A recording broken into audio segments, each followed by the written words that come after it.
Hi guys, today I would like to talk to you about 10 of my predictions for the Age of Aquarius.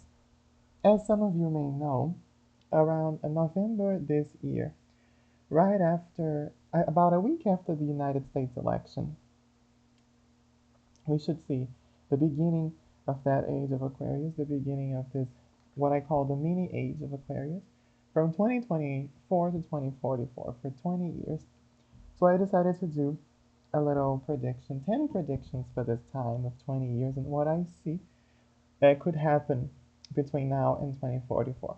So the first prediction that I can make is the end of the dictatorship. So now across the Middle East, Asia, and even in Latin America, we see in Africa as well, we see lots of governments that act as dictatorships or that are actually calling themselves dictatorships as well, and some that are not, and would like people to believe that they are not dictatorships. I see all of those dictators and people involved falling by until 2044. I think all of them will not be in power anymore, and that includes. I would like to comment here on China and North Korea and also Russia. So I see the leader of Putin, Xi Jinping in China, and also Kim Jong-un in North Korea, not being really the leaders very soon, especially in Russia. And then in China, it could take a little bit longer, maybe 15 years in China before it becomes a democracy. And in North Korea, I don't really know how long it could take, but it should happen before 2044. And I believe it's going to be the most dangerous place when it comes to those dictatorships. The one that's going to have the most severe revolutionary process because it is the hardest one to change. Because North Korea is completely disconnected from the rest of the world.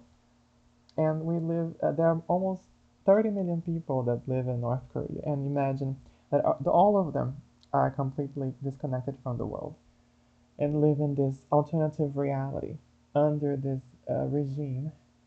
So maybe their revolution will be the most painful, the most deadly of all of them. But I see all of those leaders, from the ones that we know to the ones that we don't really know, going by that point, because this transit that is going to happen right now in a permanent way after the retrograde period finishes is the same that happened at the end of the 18th century when we had the French Revolution. And during that time, those 10 years of the French Revolution and the 20 years of the Pluto in Aquarius at the end of the 18th century, we had the fall of all the absolutist monarchs at the time. So none of them survived in Europe, and all the continent, the whole continent was governed by those monarchs, and they all left or died or were killed during that period. And by the end of it, by the beginning of the 19th century, when that Pluto in Aquarius had ended, they were all gone, and all those regimes where all the power resided within the king, the queen, the leader, this absolute leader, they were all gone. All their power was over, and they all had to leave one way or the other. So I see the same thing happening with the new kings and queens. The new, well, they are all kings actually. I don't know any female dictator. So once again, I think all those the new queens the new kings that exist in this world, all going away, all leaving, either because they lost in some way they wanted to, but mainly because they are killed or they die in some way.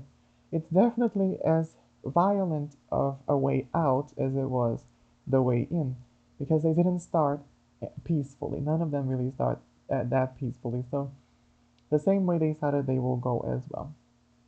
And imagine all of that happening in just the next 20 years. So it will be a lot of things and a lot of revolutions and a lot of pain involved with this process. And it's going to be a lot for people to take in, not only the people that live in those countries, but that don't. To see all of this happening can be quite overwhelming. But society as a whole can have that change. In the countries where there are no dictatorships, we can see the end of the extremist, the right mainly. The whole right is quite extreme because what they believe in is basically that some people, only some people, have the right to be prosperous, to be happy, to be successful. They believe in the concept of elites and this inequality. So I believe there is no such thing as the far right, that the whole right is quite far.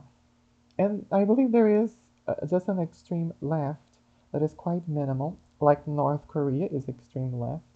And to me, they are kind of the same.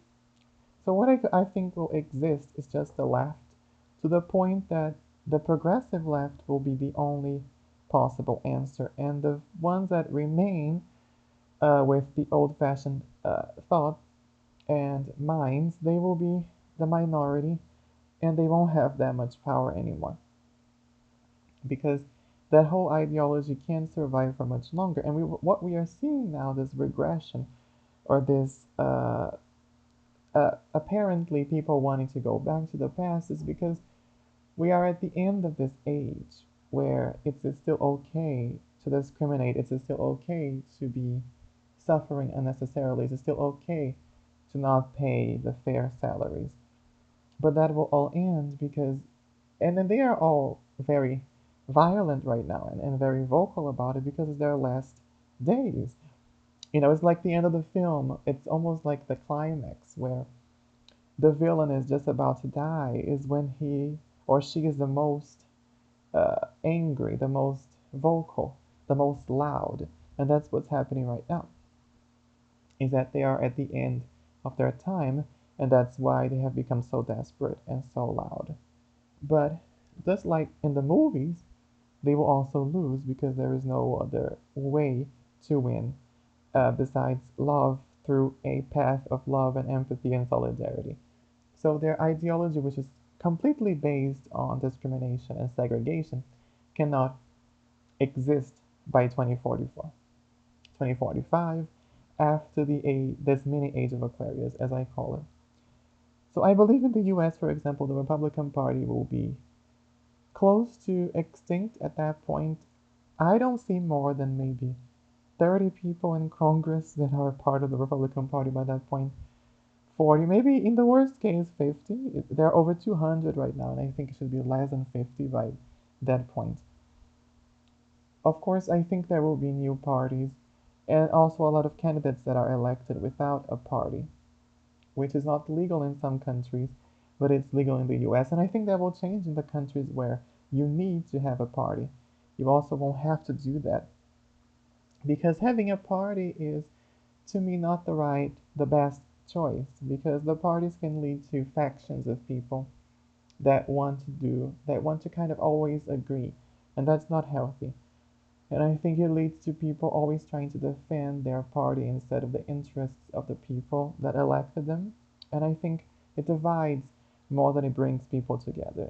So I think the future will also not have a lot of political parties, which I think is the best option.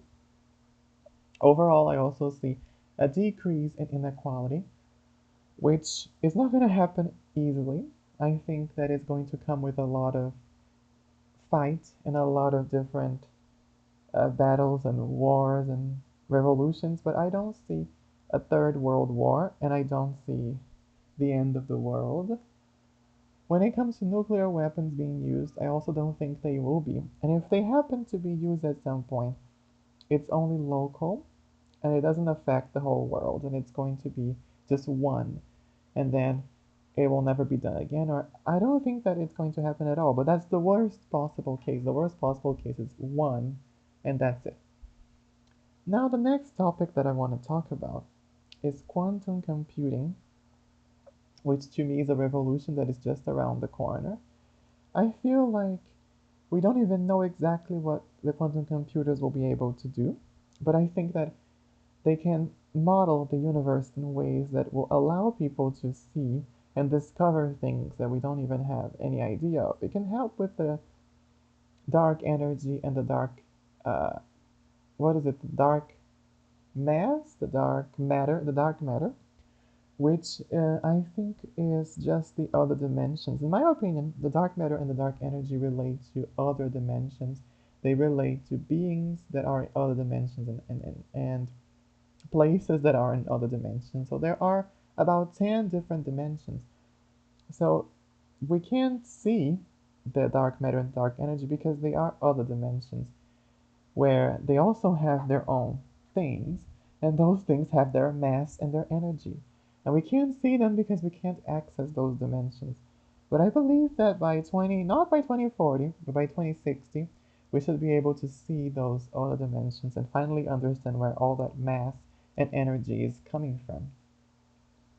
When it comes to quantum computing, I think it will make it easy for people to discover new drugs. You can actually be able to find new drugs from your home, and it will allow people to, from the ground up, build pharmaceutical companies from their garage. Having a quantum computer, they will be able to find the molecules and the formulas and how to manufacture those drugs. So I feel like it will be very cheap, cost effective to make those drugs, discover them, research about them with the quantum computers. So I think that anyone will be able to develop new drugs without the need for $1 billion or $10 billion or $20 billion of investment, which will make new discoveries very fast. And I think the pace of development will be so fast that you can't really comprehend how impactful it will be. Every day it will be something new. And that is also called the singularity by Ray Kurzweil, which he says is going to happen in 2029, but I don't think it's going to happen in 2029. I see it happening about 2045, 2050, or even 2060, but no later than 2060.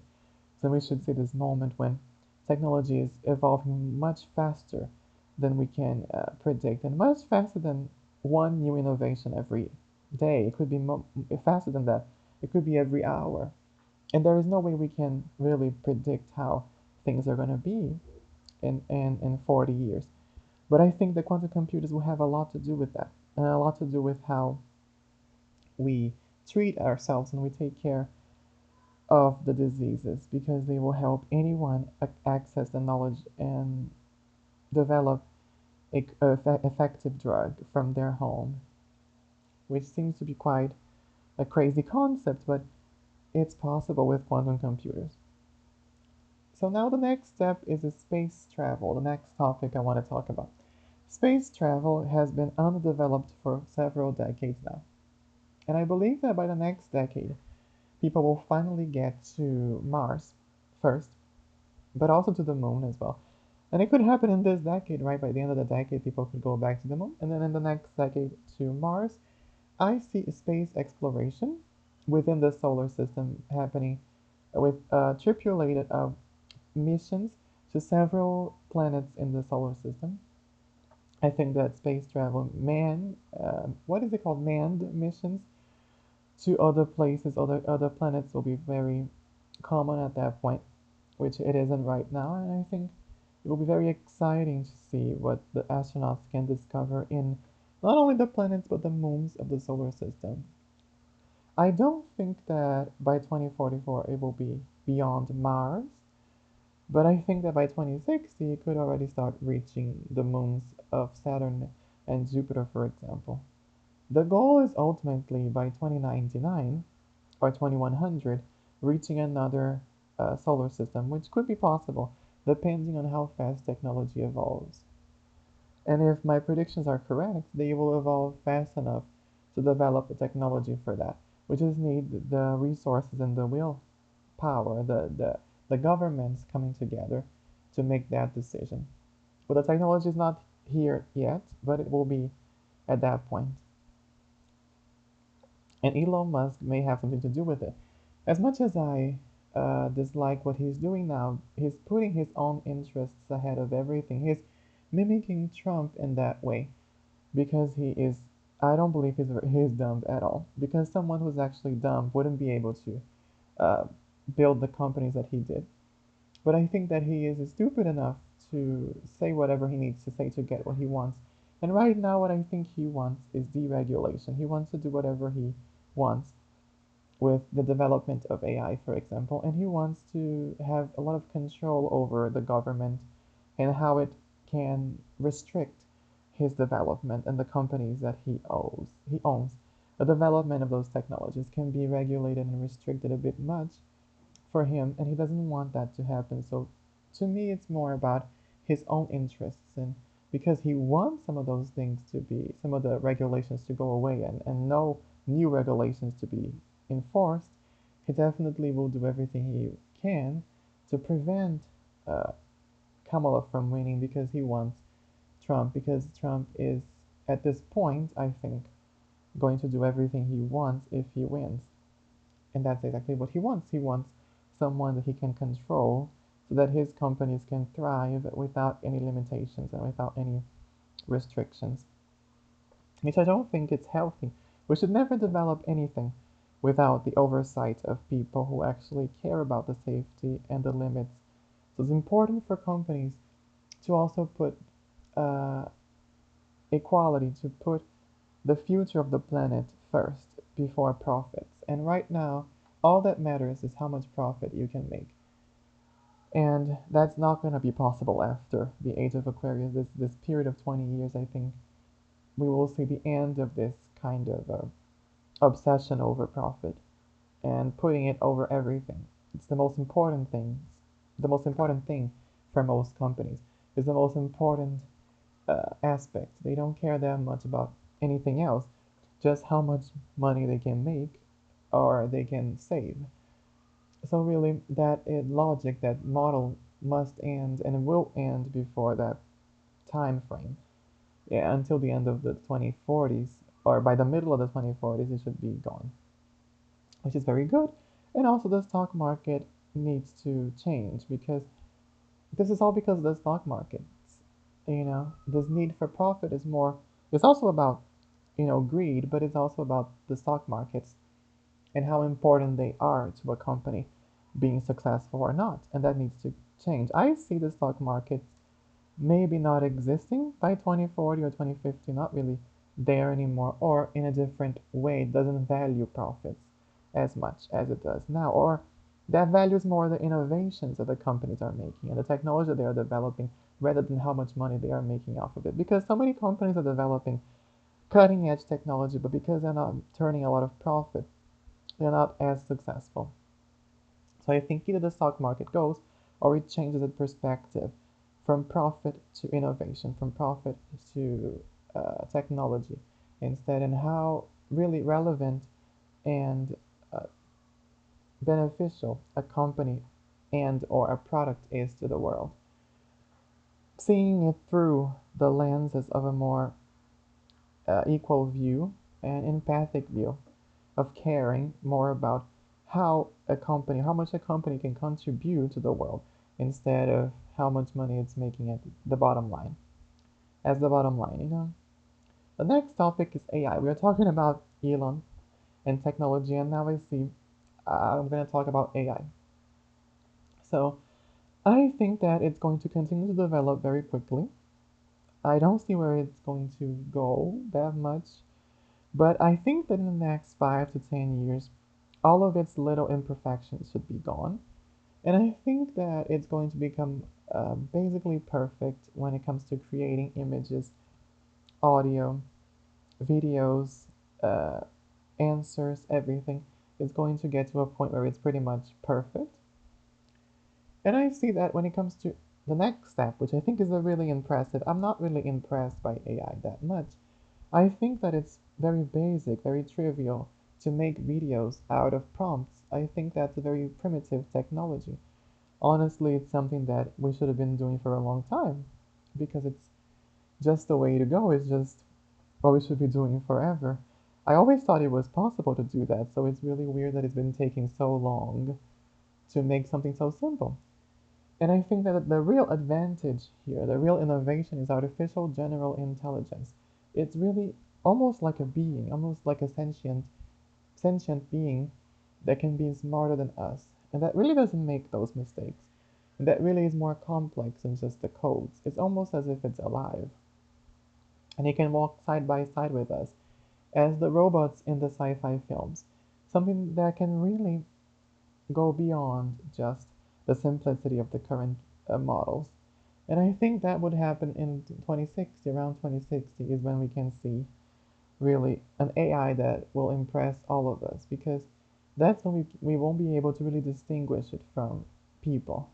And I think that it will look different, it will look like a robot, but it won't feel like one. And that can cause some problems.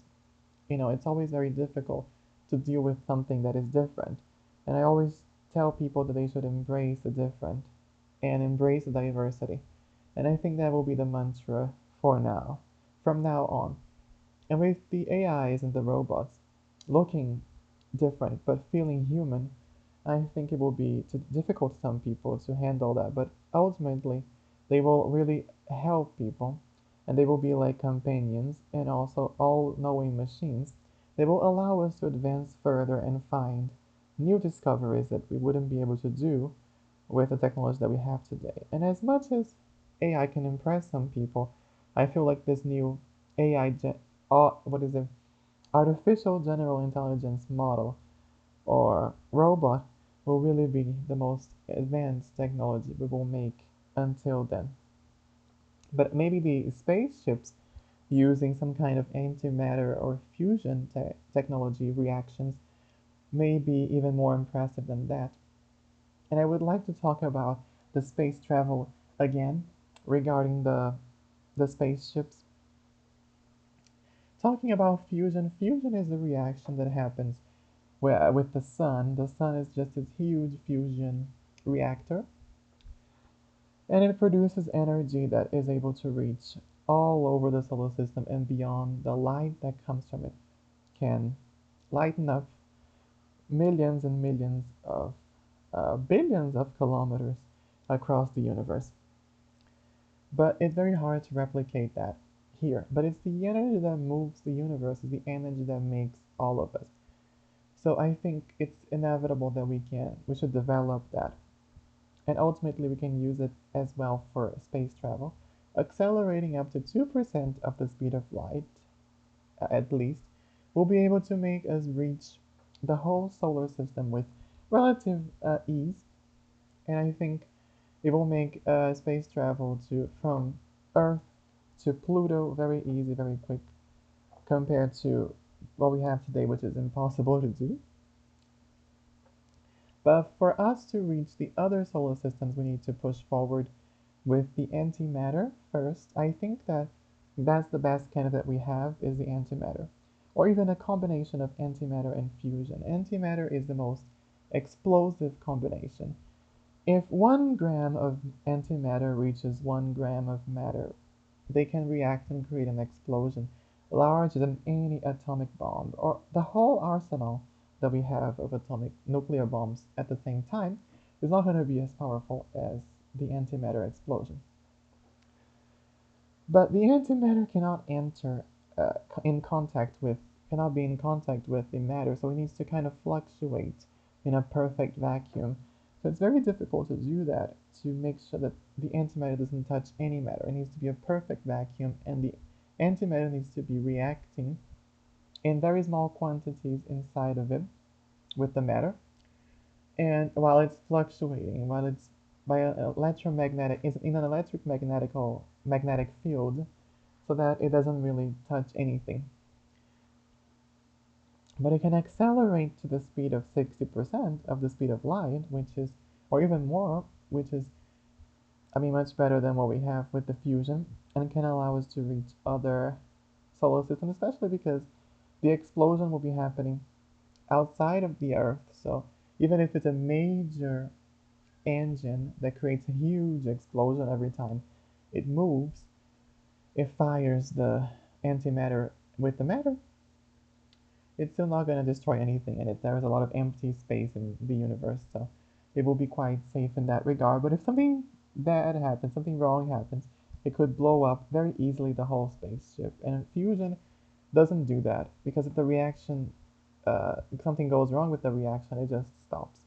So it's much safer, but not as fast. And there are other hypothetical ways of doing it, like the uh, Alcubierre drive, which creates this bubble of space around the spaceship, propelling it forward without really using any uh, propulsion system. But that's also very difficult, and it still requires a lot of energy to create this bubble. But it really is. But I think that if the aliens achieve that, if the aliens that I believe really exist and are here on Earth can travel so fast and stop right abruptly like they do in the videos that we all have seen of them just flying very fast and then stopping, I believe that is something that they could be using because that would not be a problem. To be able, if you were to be in this Alcubierre drive bubble, you could stop immediately and you wouldn't feel anything because you're not actually moving, it's just the space around you. So I think maybe they could be using something like that with that kind of technology or something electromagnetical, magnetic or something like that because it seems that when they approach the cars stop or the electricity stop and there is a blackout or something. So maybe they're using electromagnetic fields or something like that.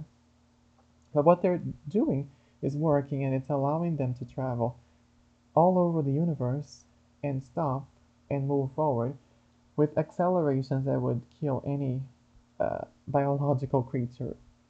So I think that what they're doing uh, means that it's possible in a way. There is a way to make it happen, even though you can travel faster than light.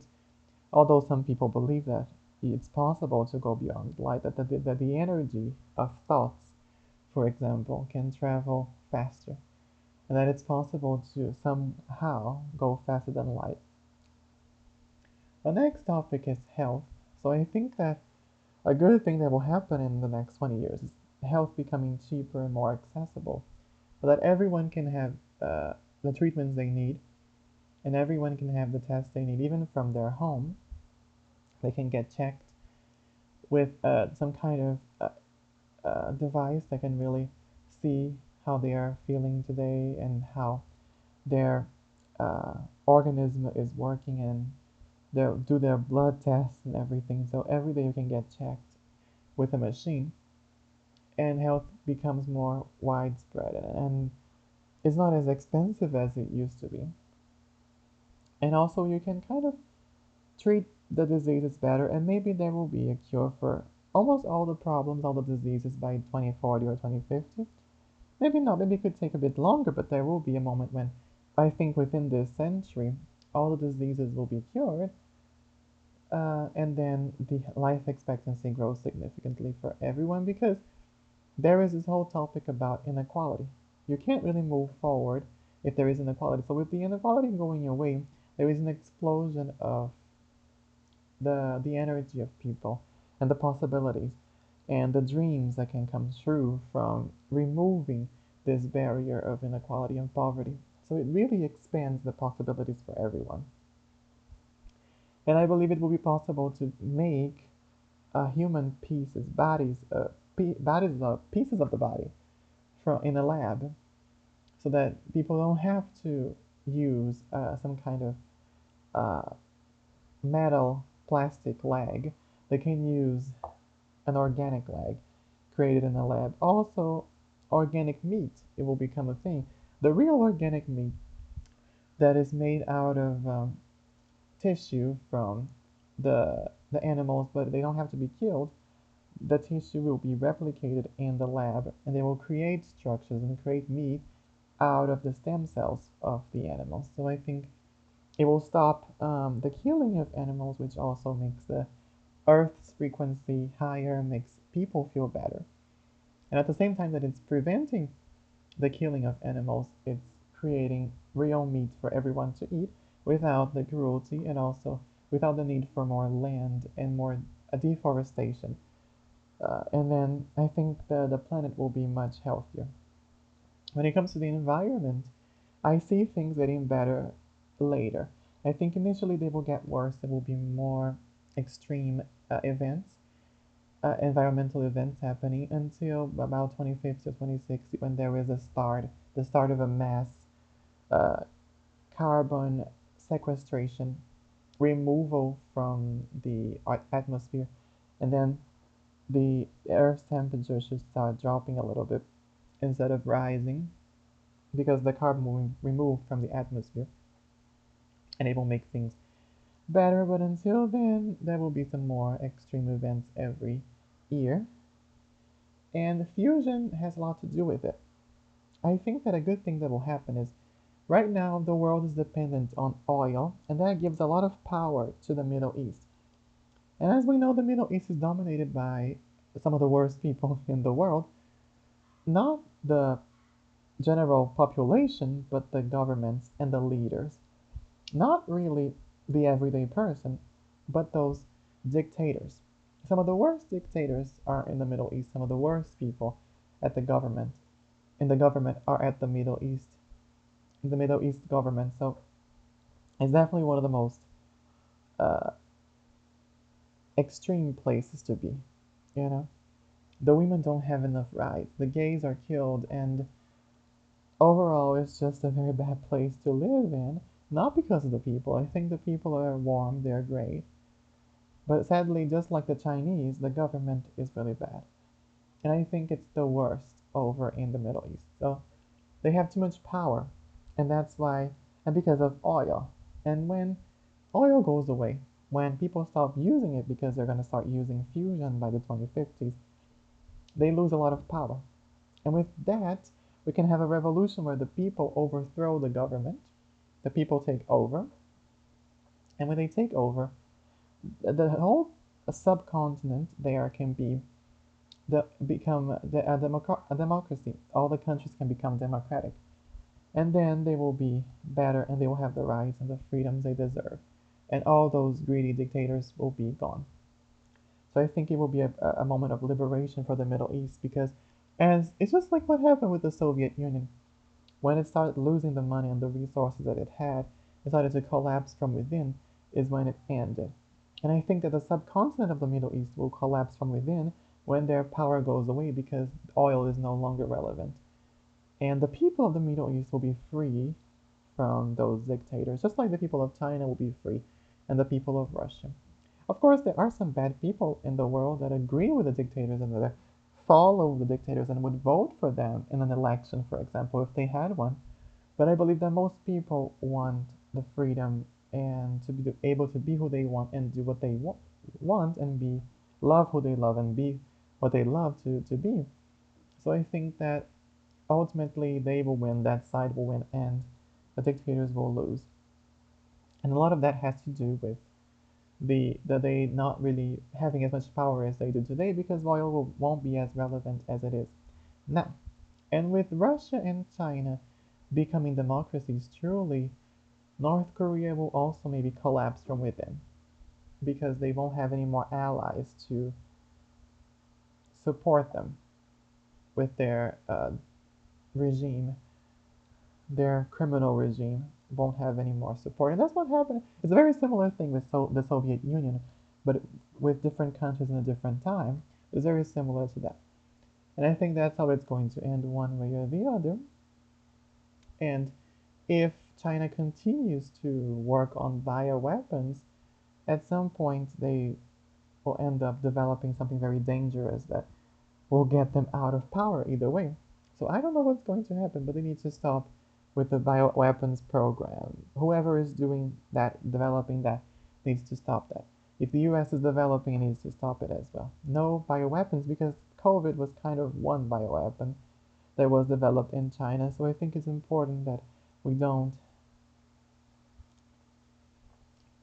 do those things and we only try to develop technologies for good reasons, or otherwise it will all backfire now more than ever because the universe is not really tolerant of those kinds of things anymore because of this moment of Aquarius. And we're going to talk about spirituality right now. So, what's the most important year of the century? I think it's 2057. It's the year when people will connect with the spiritual world and this other dimension through some kind of holographic volumetric display. So during the development of holograms, we could see some kind of device being developed that can connect with the other side. It can connect with the universe, the other dimensions, and talk to, for example, people that have already passed away. Through this device, you'll be able to talk with people that have passed away, and then the dimensions will be finally, the veil will be removed. And I think that will happen because holograms will be developed as well. And I think that that's the moment when people see that the souls and that life really is eternal, and that what we go through is cycles of existence in different dimensions, but that we as souls are eternal and just the bodies are temporary. And that will be very good. I also see the decline of religion. Right now, we are seeing a growth in Islam. Well, I don't think Islam is a religion that is being used correctly. I think uh, the burqas, I think there is a controversy related to that. A lot of people say that the burqas are okay. I don't think so. I think they are inherently limiting and restricting. I think that if the men were forced to use it as well, then I could say, okay, it's just a symbol of the religion. But only the women are forced to cover up. So I think the sexist situation. Sharia law is even more extreme. I think that right now there is something wrong. I mean, there are way too many people using it for bad purposes, and also using the evangelicals and everything with the false prophets. Well, this Age of Aquarius also talks about the false prophets all going away. But it's very important that we reform the religion as well. There is no need to pray all the time. There is no need to pray on a specific hour to a specific direction. There is no need for that. Those structures and rigid structures of religions need to go. Whichever religion it is, it's what you make of it, and you can pray whenever you want, you can do whatever you want, and you can wear whatever you want. So if a religion is telling you to wear something that you don't want to wear, and it doesn't tell everyone to wear it, it just tells some people, and it's forcing you to pray, you have to pray on a plane because you're forced to. I don't know, I don't think that's correct. So we need to make sure that we remove those dogmas and structures and choose spirituality instead of any kind of denomination. And I think that's what's going to happen. People will choose to just believe in spirituality and in God, but not really obey to any kind of rules and do what they want, what they feel is correct, is right. And that's how it should be, because religion is an illusion and the spirituality is the truth. So I think it's very important that we move away from these structures that don't really help anybody. And we go to true spirituality, which is about love and caring and being of service to yourself and to other people as well. And the names and the uh, labels are not really helping, and the judging and the discrimination is not really helping. So I think we just need to develop from within the spirituality like I did, instead of trying to find the answers with other people. We should come up with our own answers because we have them within ourselves. As we are these beings of light, we can find the answers we need and choose light and choose spirituality and connect with it on our own. And that's what I think is going to be the vision for the future, especially after 2060. When it comes to money, I see the end of, or maybe something close to the end of the banks in the banking system. I think money will be very much digital, only with very few physical money. And I think that it's still a relevant thing, but I think it will be decentralized and not dependent on a bank. And I don't think it's going to be Bitcoin either. I think it's going to be a different kind of system. I just don't think that it's going to be as unhealthy as it is today, because the interest rates are so high and the whole system is just so unequal and unbalanced. And I think it needs to be balanced. And money should not be capped by the one kind of institution. So I think it will be decentralized and, in a way, less dependent on one kind of entity. It's very uncertain how much of a role it will play, but it won't be as important as it is today. That's for sure. I don't know which form it will take, but it won't be as heavy as it is today, as powerful as it is today, as important as it is today. It will still be around because we need it to make the transactions in a more efficient way. But I think that it's going to mean less and less as time goes because people will focus less on the material stuff, especially when their basic needs are met, which will happen in the future. Nobody will starve anymore. So when those basic needs are met, we can really talk about higher things and go beyond the uh, small, irrelevant, materialistic things that we have, that we talk about today. All that people talk about is work and money, it seems. And we will be talking about more important things like love and spirituality and joy. And I think that will make people happy for the first time. We won't be walking down the streets and seeing sad people all the time. We won't see just the pain and the suffering. We will see true joy from people's souls and the eyes and the way they present themselves. I think the world is very sad today, and it's because the material has overtaken everything. And I think that that's something that needs to go away, and it will go away. And that's why Pluto in Aquarius is happening, is really about bringing people to a higher frequency of love instead of a lower frequency of greed and selfishness. When it comes to cars, I think that's one of the most interesting developments because I don't like to drive, but I think I'm not the only one really.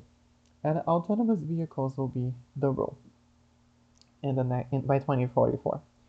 I think it's going to be maybe in the 2050s it could become illegal in some countries to drive your own car.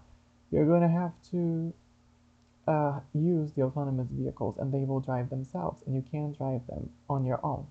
And that will reduce the number of fatalities and accidents significantly. It will make the roads much safer than they are today. As the technology develops and AI develops, it will be possible to do that. And the deaths by cars, the car accidents and the car crashes will be close to zero because the technology will be able to prevent those from happening. And it will be even illegal to have a driver's license at that point and drive your own car. Because, or maybe just on the streets and you can do it in your house, but on the streets you can't drive. And that's to prevent any accidents. And the cars will drive themselves, which will make the whole process much easier for everyone. The next is energy. We talk about fusion.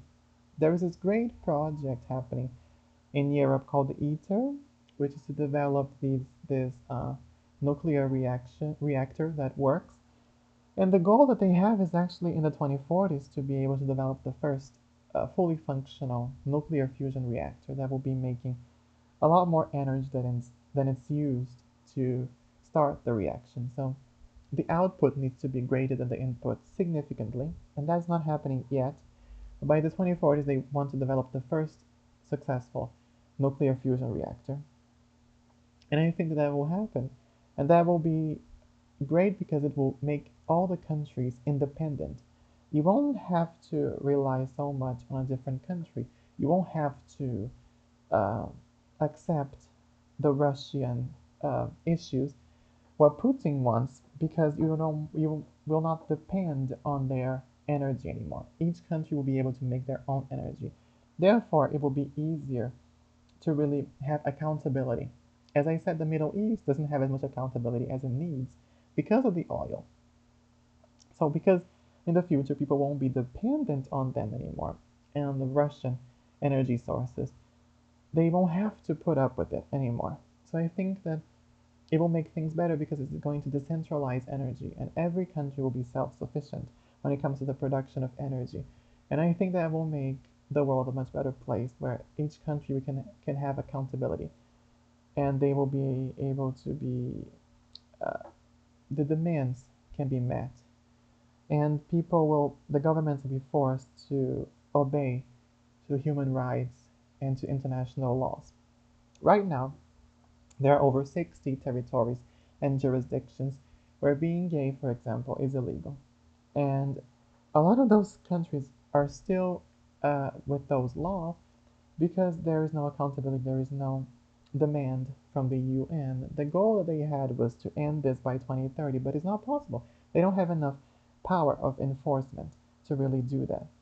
But without these dependencies and with everyone being very self-sufficient, I think they will have more power to really dictate what should be done. And with the US also moving away from an imperialistic way of existing, the UN will be able to make the best decisions because the US won't be interfering as much or making the wrong decisions. China, the US, and Russia won't be as powerful in a negative way as they are today. I still see the United States as the greatest economy in the world when it comes to the nominal GDP because I think that China won't be able to really overtake the US as long as it's a dictatorship. So I think it won't be possible. So, and that won't be necessarily a bad thing because I see the United States being a much better place and making the best decisions instead of the wrong decisions. It won't be defending Israel as much. It won't be defending the wars and the interests of the big companies, the industrial companies, the military companies, the pharmaceutical companies. It will be controlled by the people and not by the corporations. So it will be making the best decisions.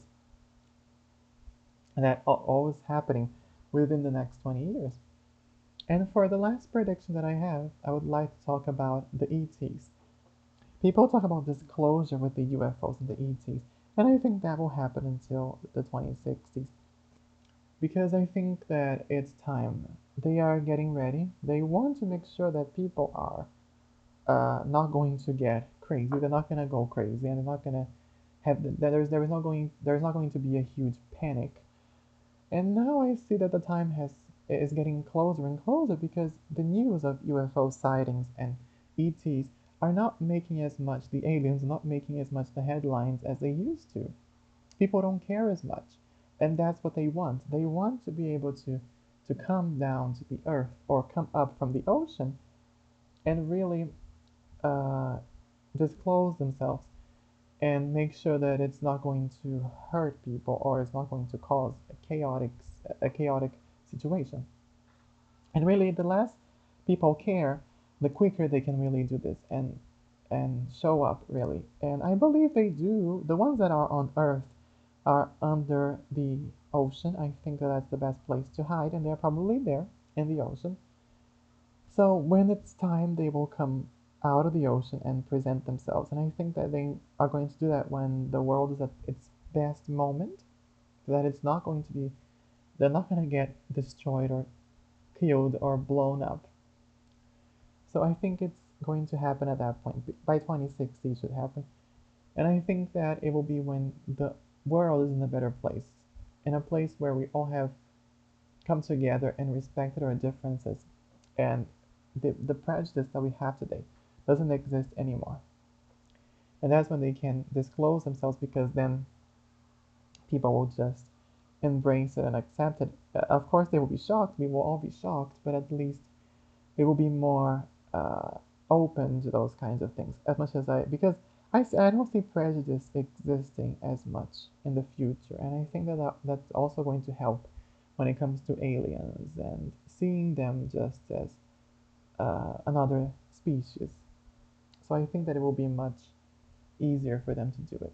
Now it would still cause some chaos, but it would cause more chaos 20 years ago or 30 years ago.